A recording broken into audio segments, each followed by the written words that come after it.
Bhagavate Vasudevaya.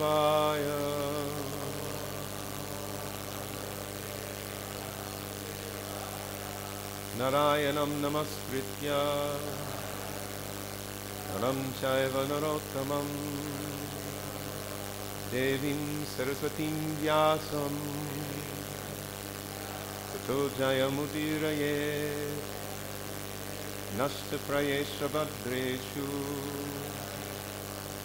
Nityam bhagavata sevaya Bhagavati uttama sloke Bhaktir bhavati naishtiti. Reading from Srimad Bhagavatam, 5th Canto, Chapter 18. The residents of Jambudvip offer prayers. This on the board is 25. We are reading verses 24 and 25. I'll read 24 and then we'll do a call and response to 25. Okay?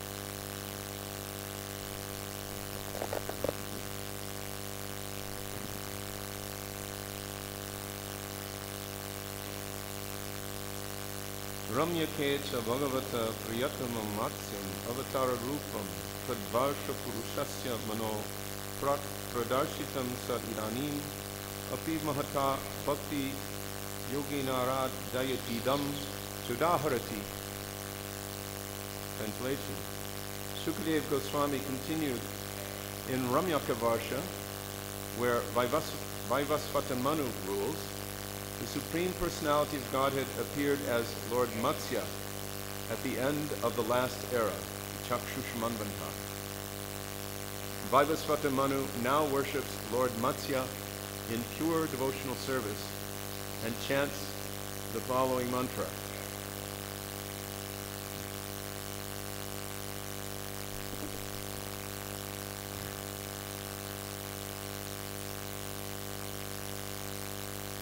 It's kind of a non-standard mantra.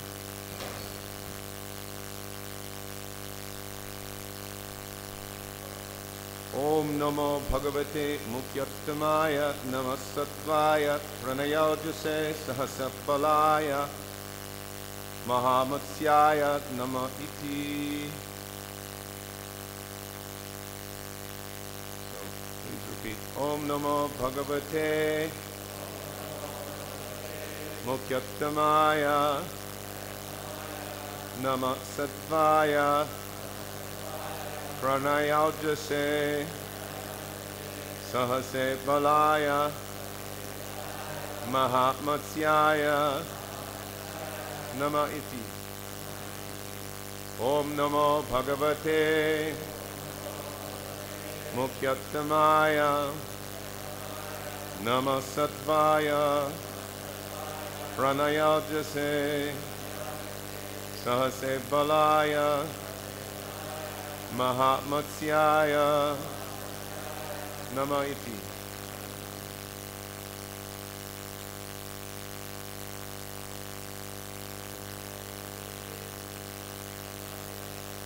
Om Namo Bhagavate Mukyattamaya Namasattvaya Pranayojase Sahase Balaya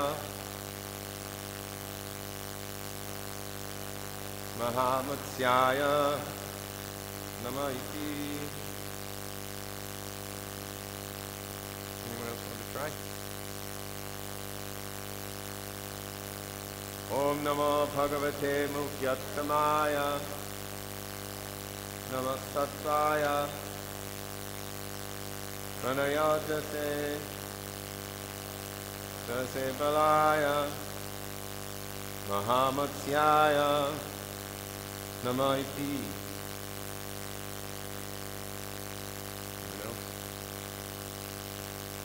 Om Namo Bhagavate Mukyattamaya Namasattvaya Pranayojase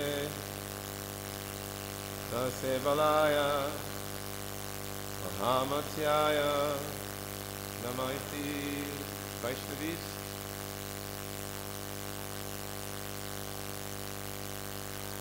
Om Namo Bhagavate Mukyattamaya Namo Sattvaya Pranayojase Sasevalaya Mahamatsyaya Namaiti.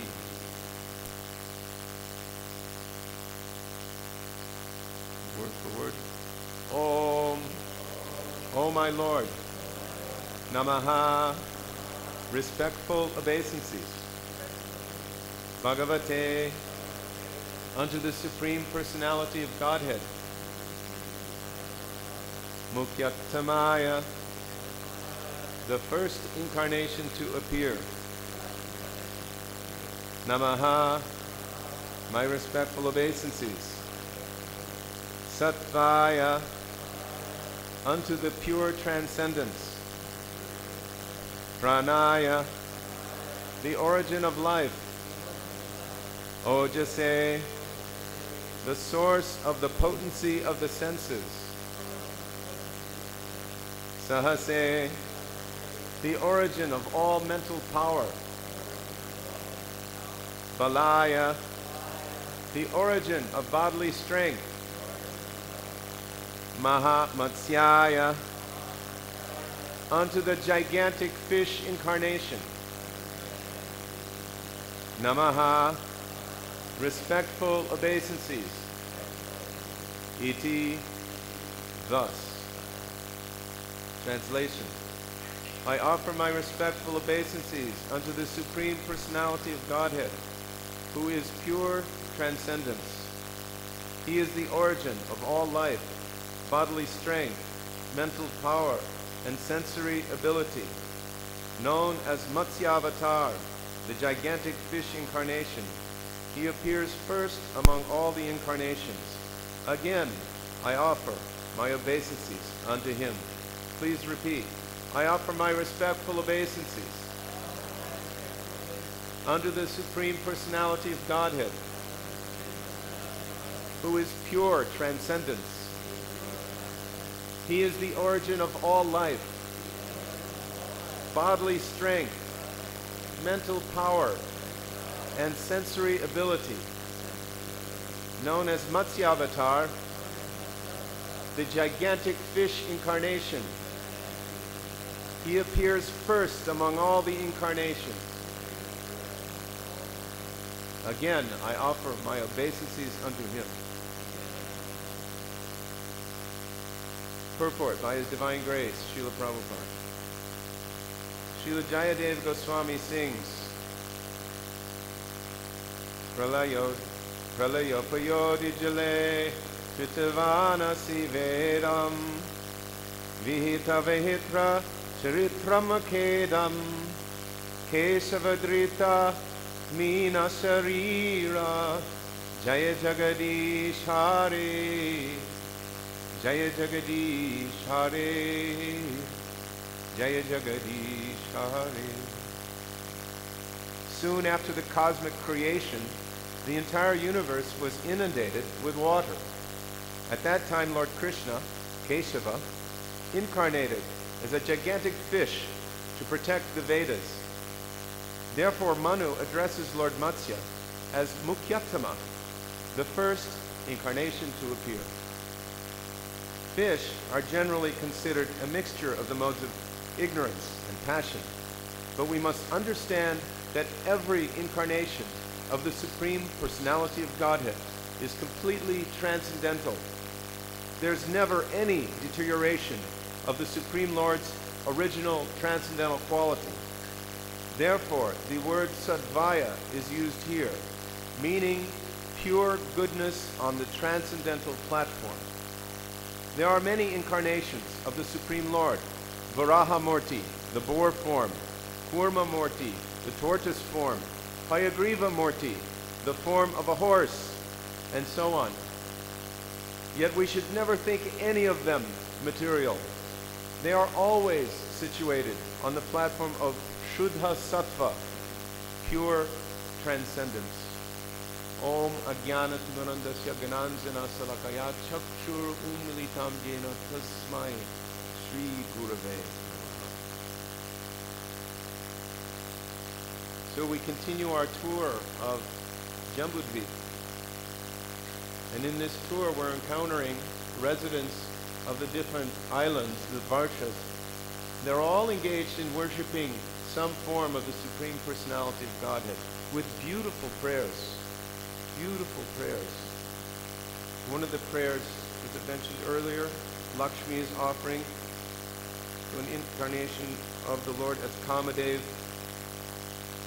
Prabhupada says that this prayer, he especially acknowledges its potency and says that if one chants this prayer under the guidance of a spiritual master, he'll attain all spiritual perfection. He goes on to describe the importance of chanting prayers in glorification of the Supreme Personality of Godhead. We may have no idea whatsoever of our Siddha Swarup, our eternal spiritual form in the spiritual world, and there may be many discussions on the topic, and there may be persons who are trying to allure devotees by saying, oh, I will give you your eternal Siddha Swarup. You can have this information. But what we really need is to glorify the Supreme Personality of Godhead. That is the vital need, necessity, and intrinsic nature of the living being. He's engaged in glorification of the Supreme Personality of Godhead. And by so doing, all will be revealed in due course of time. It is not necessary to try to jerry-rig the system, to find a shortcut, a cheap shortcut. In the 1960s, there were young people all around the world, not just in the Western, not just in the United States, but they were trying to find different shortcuts to awareness, higher consciousness. And their shortcuts ultimately resulted in suffering and failure, and sometimes crushing destruction of their mental faculties. Shortcuts are not required. What is required is following very strictly in the footsteps of the previous acharyas by taking shelter of a bona fide spiritual master, by learning the Vedic mantras from him, by pronouncing them and chanting them very carefully with great care and attention for the meaning, and being always aware of the Supreme Lord's transcendental position. Here we're being told about the Supreme Lord's appearance as a fish incarnation. In the 8th canto of Srimad Bhagavatam, Shukadeva Goswami is asking Parikshit Maharaj about this incarnation. He's saying, how is it the Lord is appearing in this form, which by nature is full of pain? He uses this very expression, by nature it's full of pain. This form of fish. Fish is not a very exalted body. If you look on the list of various species, it's below, like Stavra, it's below the trees. It's a lower birth. It's not a very good birth. But this appearance of the Lord as Matsya is not mundane fish. It's not like some mode of ignorance, little bit of passion body. Pure transcendence, pure transcendence. Indeed, in the second Matsya, he appears twice. He appears at the beginning of creation. He saves the Vedas at the end of Swayambhuva Manvantara, at the end of the millennium, excuse me. He saves the Vedas when Lord Brahma falls asleep. The Vedas are emanating from his mouth. A demon by the name of Hayagriva comes to steal the Vedas, and then the Lord appears as this fish incarnation, and as a fish he kills Hayagriva, saves the Vedas, and presents them back to Brahma in due course of time. Then again he appears later, and that appearance is described in 8th canto, 24th chapter of Srimad Bhagavatam, in connection with the penances and austerities of one Satyavrata. And in this incarnation, the ultimate size of the Lord in his body as a fish is given as 8 million miles long. Not your ordinary fish.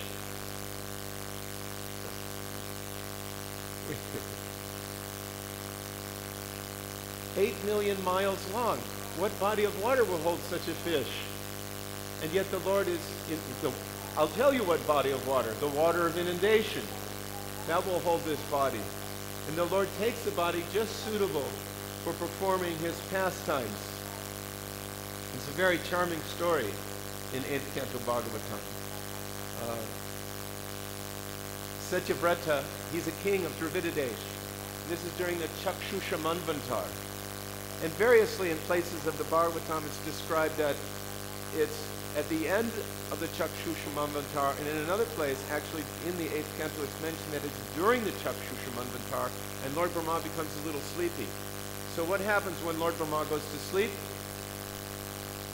Partial inundation of the universe. So Lord Brahma gets a little sleepy. There's a partial inundation. But before this happens, Satyavrata, he's a very pious king. He's sitting at the Kritamala river, engaged in penances and austerities. It's said in Bhagavatam that he's subsisting on water alone. So he's a very advanced Rajarshi. He's a king. He's a Rajarshi. He's engaged in tremendous austerities.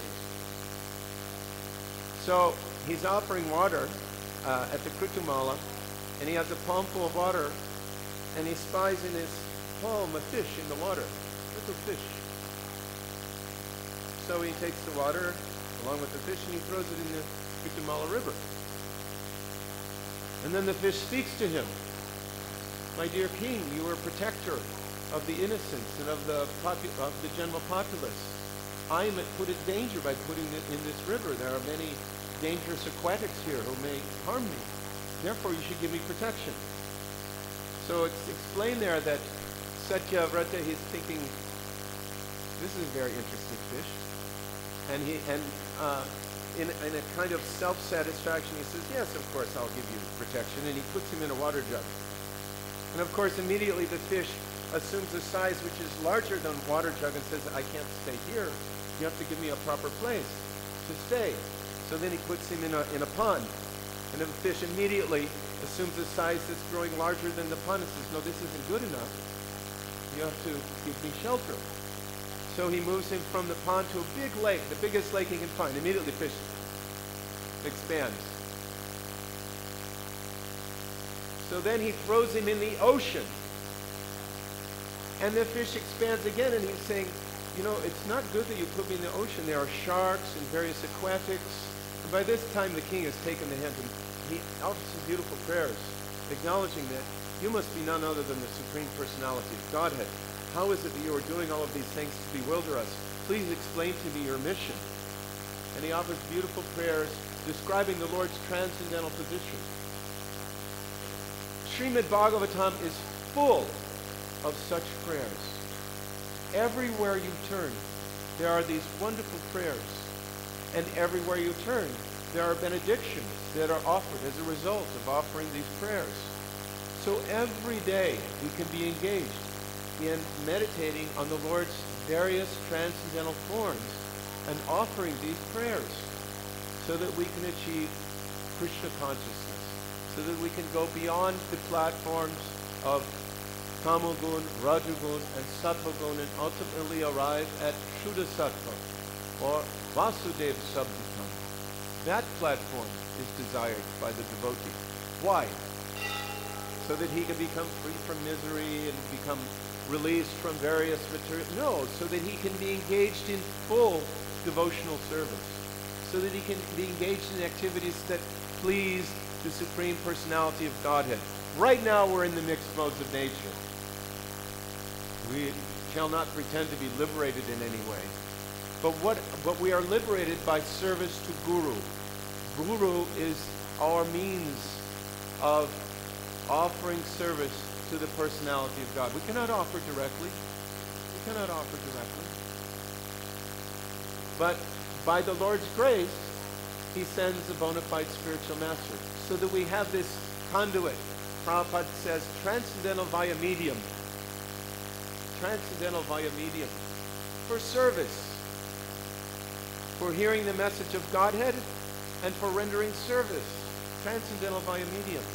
So here, Satya Vrata Muni in 8th Canto Bhagavatam, he's getting the opportunity to take, as Arjuna did, direct shelter of the personality of Godhead as spiritual master.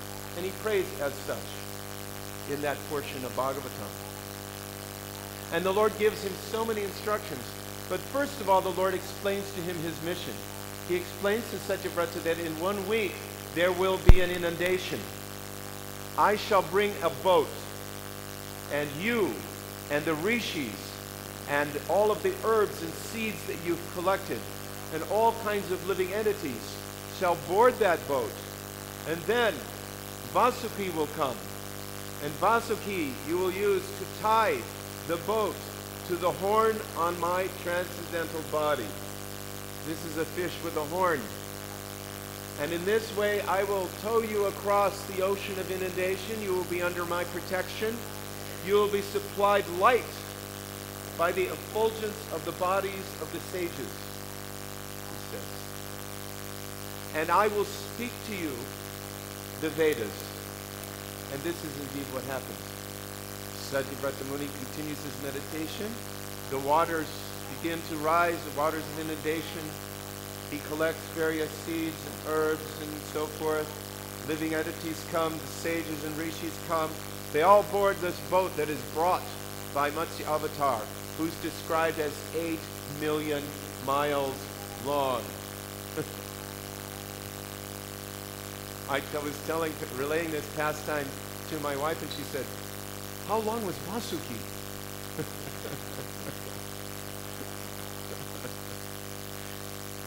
Such a big fish, transcendental fish.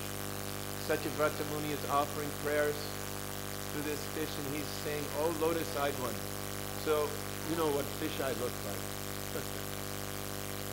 But here, this is a fish with lotus eyes. He has lotus eyes. This is a fish who speaks. This is a fish who speaks all the Vedas. He's full of knowledge. This is his mission, actually, it's described. There's a place in Bhagavatam, Prabhupada's summarily describing all of the different incarnations. And he said this particular potency in this incarnation is that he speaks the Vedic knowledge. Another place Prabhupada describes, he says, when the Lord incarnates, he has various types of incarnations. And he says they're like different, he says there's a power department from which all the power is coming. And there are various kinds of light sources that power company is providing electricity to. Some of them are little light bulbs, sufficient for a room. Some are very large arrays, big sources of light. So the Lord appears in different incarnations to provide different services for his devotees, for protection, paritranaya sarunam vinashaya chadushkritam, and to annihilate the demons. And he takes forms just fitting for those particular actions. He doesn't necessarily have to display all of his opulences, but he displays them in particular accordance with the mission of the Lord in that incarnation. But the reservoir of all power is there. One should not think, oh, the Lord has appeared as a fish. He is less than the Lord appearing as Lord Tortoise or Varaha or Hayagriva. He is lesser. No.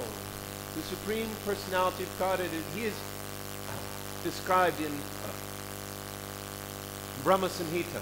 Angani yasya sakalendriya vritti manti pashyanti panti kalayanti chirang jaganti ananda chinmaya sad ujvala vigrahasya govindamari purusham tamaham bhajan. Each of the limbs of that transcendental figure possesses all the functions of all the organs.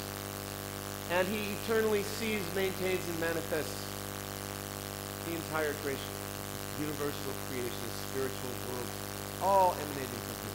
He's Advaitam Achyutam Anadim Anantarupam. Ananta Rupam. All unlimited forms are coming from him.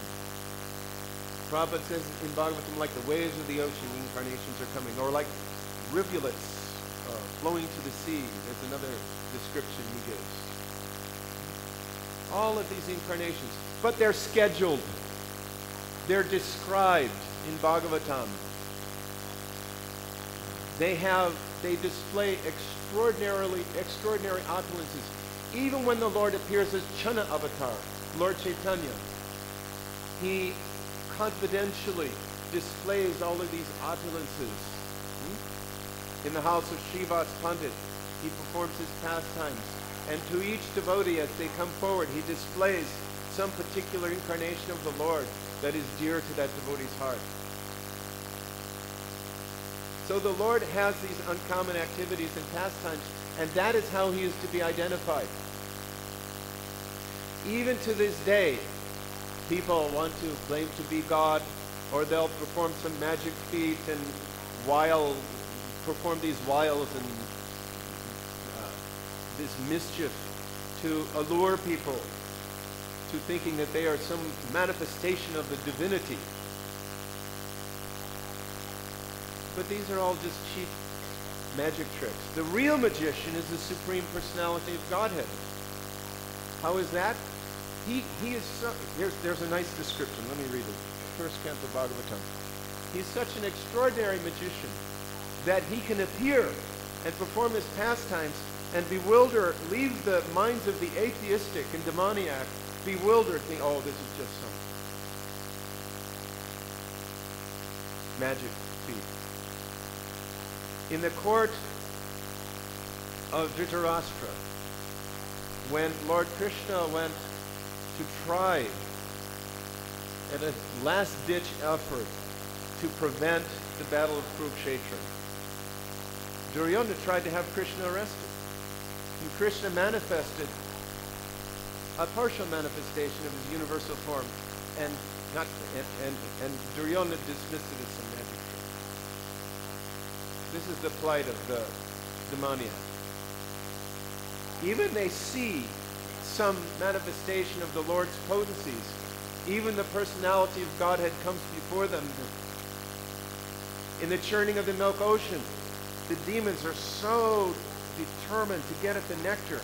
The Lord is appearing as Ajita on top of Mandara mountain. He's appearing as Lord Tortoise. It's said that they're dragging Mandara mountain to the ocean of milk to place that mountain in the ocean of milk for churning. Demons and demigods die from the exertion. The Lord comes on the back of Garuda. He revives the demigods and demons who have lost their lives. He takes them all and puts them on the back of Garuda along with Mandara mountain, and then he takes them the rest of the way to the ocean of milk. And still the demons do not accept. Oh, he's some powerful personality. Extraordinary, maybe. We don't really like him very much. But we'll cooperate because we want to get the nectar of immortality. It's a total lack of submission. You do not want to submit. The materialistic mentality is, I will not submit. I will not submit. I will not submit to God. I will not bow down to God. I will not bow down to God's representative. I will not acknowledge any power greater than me. Or if there is one, I will envy that power and try to overcome it. But all are made to bow down to the Lord in his feature as death. Mrityu sarva harachaham. All are defeated by the modes of nature. All are limited by the influence of tamagun and rajagun and even sattvagun, especially this tamagun, peculiar mode of nature. Krishna knows everything. Vedaham samatitani vartamanani charjani. Bhavishyani Chabhutani Mam Tuveda Napastuna. He knows everything in the past. He knows everything in the present. He knows all things that are yet to come. But him, no one knows. That is his position. And our position in ignorance, unfortunately, is to say, oh, he's some great personality. He has lifted us up onto the back of this big bird carrier, Garuda, taken us some distance. But we want the nectar of immortality because our aspiration is to be God.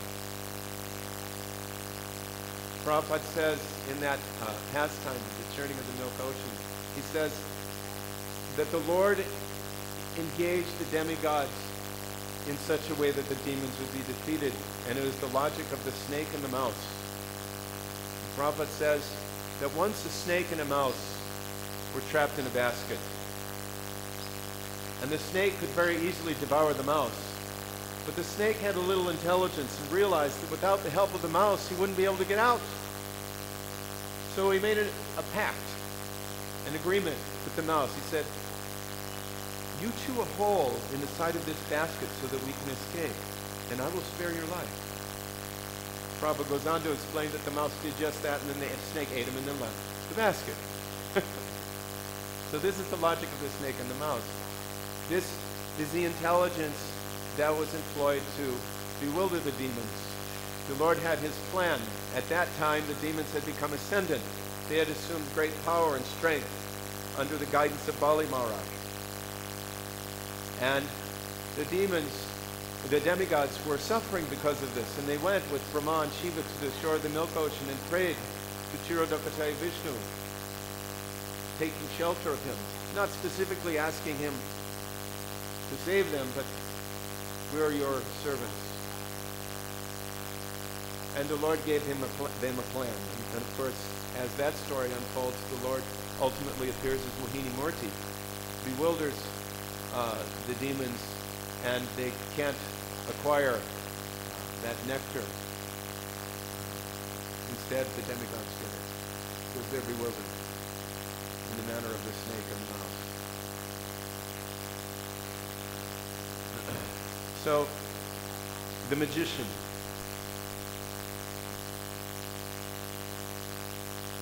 In first canto Bhagavatam, chapter 15, the Pandavas retire timely. There's a description of the Lord relinquishing his body and bewildering the demons in this way, appearing to relinquish his body. And the purport reads this way. The Supreme Lord Personality of Godhead is neither impersonal nor formless. He's neither impersonal nor formless. But his body is non-different from him, and therefore he is known as the embodiment of eternity, knowledge, and bliss. In the Brihat Vaishnav Tantra, it is clearly mentioned that anyone who considers the form of Lord Krishna to be made of material energy must be ostracized by all means. Ostracized means driven out. And if by chance the face of such an infidel is seen, one must cleanse himself by jumping in the river with his clothing. The Lord is described as Amrita, deathless, because he has no material body. Under the circumstances, the Lord's dying or quitting his body is like the jugglery of a magician. The magician shows his tricks. By his tricks, he shows that he is cut to pieces, burnt to ashes, made unconscious by hypnotic influences, but all are false shows only. Factually, the magician himself is neither burnt to ashes nor cut to pieces, nor is he dead or unconscious at any stage of his magical demonstration. Similarly, the Lord has his eternal forms of unlimited variety, of which the fish incarnation, Matsyavatar, as was exhibited within this universe, is also one. Because there are innumerable universes, somewhere or other, this fish incarnation must be manifesting his pastimes without cessation. In this verse, the word date, eternally accepted, and not the word gitva, accepted for the occasion. So it's eternally accepted, is used. The idea is that the Lord does not create the fish incarnation. He eternally has such a form, and the appearance and disappearance of such an incarnation serves particular purposes. In the Bhagavad Gita 7:24, 7:25, the Lord says, now this is nice. Sometimes what Prabhupada does, which is really wonderful, remarkable in his purports, he'll paraphrase, or he'll change the wording slightly of the translations that you're familiar with in Bhagavad Gita or Brahma Samhita and so forth, and he'll draw out a different angle of vision on that verse. It's very nice.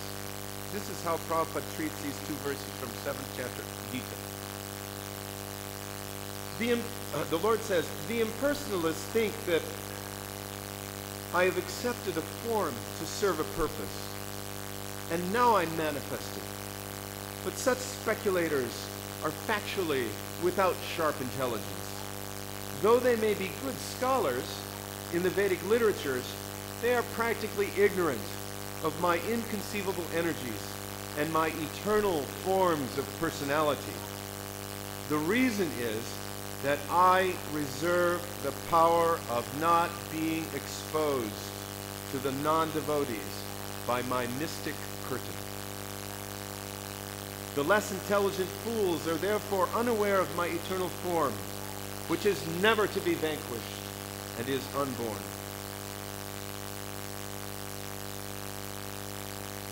So this is the Lord's position. This Matsya avatar, his pastime is going on in some universe at this moment. Just like Krishna's pastimes described, the eternal road show. He's moving from one place to another. Somewhere he's breaking the pot of Mother Yashoda, the butter pot. Somewhere he's killing Chanura and he's killing Chanura, and Balaram, his brother, is killing Mushtika, and Kamsa is shivering in trepidation, getting ready to pull his sword. Somewhere else, all of these places, he's dancing with the gopis. These are the Lord's eternal pastimes. They're going on. Like the sun is moving. Right now the sun is here. The sun moves across the sky. We do not say the sun is gone. The sun is dead. The sun is finished. The sun has moved to another sphere. Moved to another side of the sphere of the globe. This is Krishna's position, always transcendental. And we can meditate in this way by taking to heart the verses of the residents of Jambudvip, some of which, if we are so inclined, we can commit to memory. They're so beautiful. Prahlad Maharaj's prayers. Prahlad and his fellow residents praying. A beautiful prayer that all the residents of the material world, that their hearts may be free from envy, and they can take shelter of the Lord. They're all wonderful, transcendental prayers.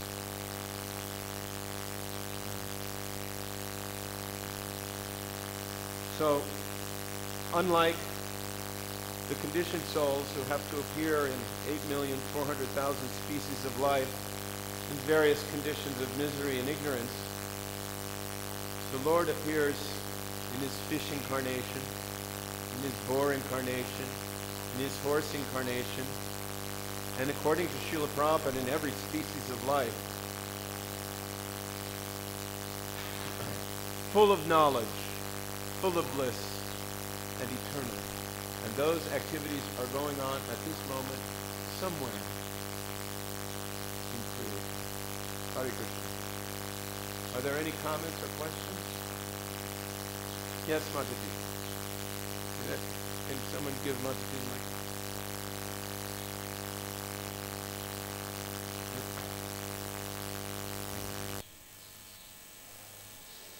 mic? You have to turn it on. So Matsya in the lake was very big. So how did the king transport him from the lake to the ocean?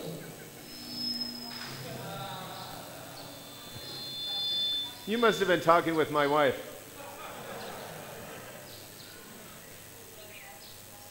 Anyway, the king did it. Oh, it is not explained in Bhagavatam how the king managed this, but the king, he moved this fish. He's Rajarshi.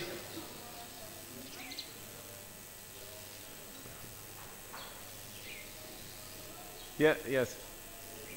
If the Lord's appearances are completely transcendental and spiritual, can we, through any meditation, any form, achieve our soul? Or do we run to the risk to go to the Matsya Loka?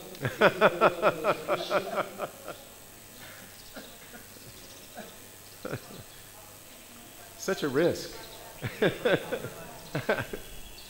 Vrindavan is ready to go.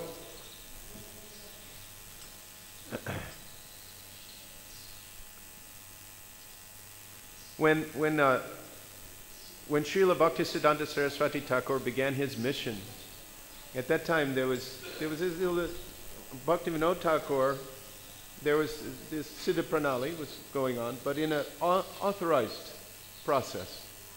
But Bhaktisiddhanta Saraswati Thakur did not continue this procedure where one's Siddha Swarup is revealed by the spiritual master, at least in that way. In due course of time, one's spiritual identity will be revealed by Guru and Krishna. In due course of time. Our endeavor is to please Guru and Krishna. That is our endeavor. And when Lord Chaitanya would discuss Srimad Bhagavatam, he would go to Gajendra Moksha, he would go to Dhruva Maharaj, and the Lord is appearing to Dhruva Maharaj. You know, Dhruva Maharaj is meditating. He's meditating on the Paramatma. He's meditating on the Lord, and the Lord appears before him. But Lord Chaitanya is taking this pastime and relishing it. He's not thinking, oh, this isn't, Krishna with the gopis, and this is kind of like Rasabas for me because I'm really in the mood of a gopi. It's not like that. All of the Lord's forms are transcendental and full of ecstasy. You don't have to worry that if you meditate on this wonderful pastime of Matsya Avatar, that somehow or other you'll be deprived of your eternal position in some other place. It's not like that. All of the Lord's forms are Benedictine. They're all Benedictine. You have an eternal spiritual form. That is a specific identity. It's not going to be swiped. It's not going to be swiped by an attraction to this or an attraction to that. Everything the Lord does is wonderful. Whether he's fighting, whether he's driving Krishna's chariot on the battle of Kurukshetra, whether he's engaged in the rasa dance, whether he's killing the cart demon or Bakasura, whether he's being visited by Narada Muni in the 16,000 different palaces where Narada sees him engaged in 16,000 different ways with his 16,000 queens. It's all wonderful, relishable, and nectarian. And our position is we should be devouring all of this information. We should be like greedy for it. A chance to hear about Matsya Avatar? Oh, I can't wait. A chance to hear about Lord Varaha? He appears twice, like Matsya? Oh, wonderful. What is he doing? And the amazing thing about it is you read the Varaha Lila, read the Varaha pastimes in Bhagavatam. Then you go back and say you're reading some other things, you'll go back a week later and you read them again or you hear about them. Something new will come. Because that's Varaha Dev and he's ever fresh. That's how wonderful the Lord's pastimes are.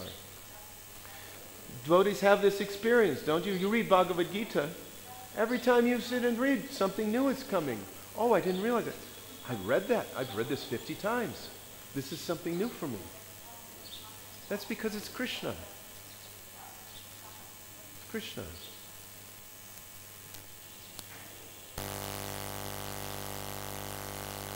Is that all right? Any other questions or comments? It's like the original flood story.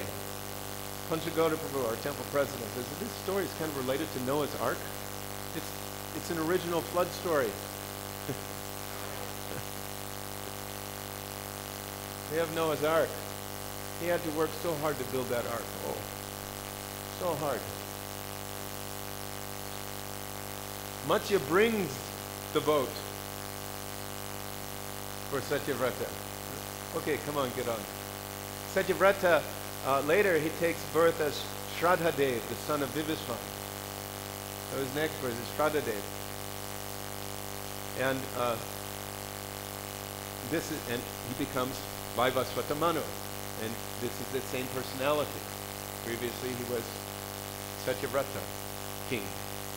Then he became Shraddhadev, son of Vivasvan, and then was appointed as Manu. And he's mentioned in Bhagavad Gita, 4th chapter. Imang Vivasvate Yogam Proktavanaham Abhyam Vivasvan Manave. That Manu, that's this. Vaivasvata, who was Satyavrata. Manu Ikshvakave Bravit.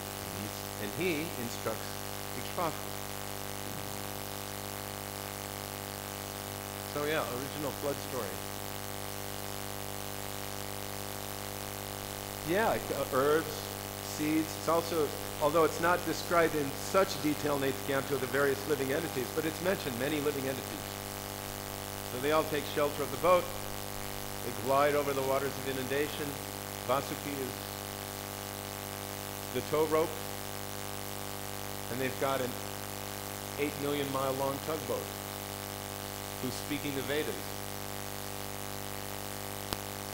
Anything else? Back here? Oh, he's got the mic.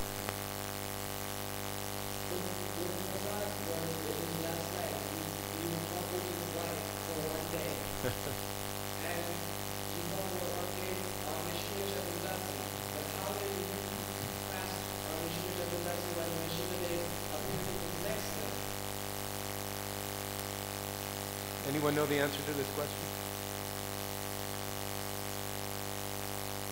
I have heard this story that in his previous life, Prahlad Maharaj was this person who, via Agyata Sukriti, got this opportunity. I don't know the specifics of this pastime. Someone may know. You want to pass the mic? And then after Mataji should get the mic because she's been waiting patiently since forever.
You can use this one.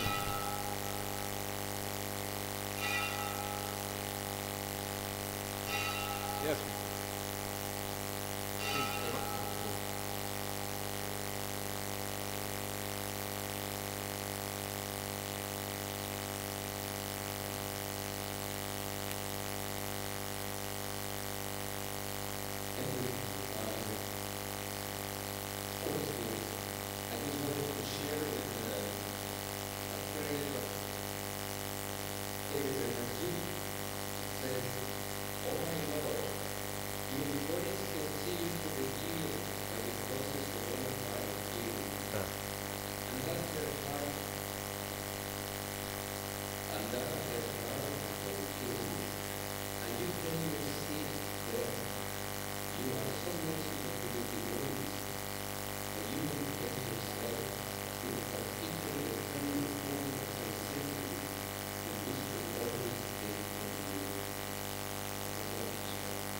you.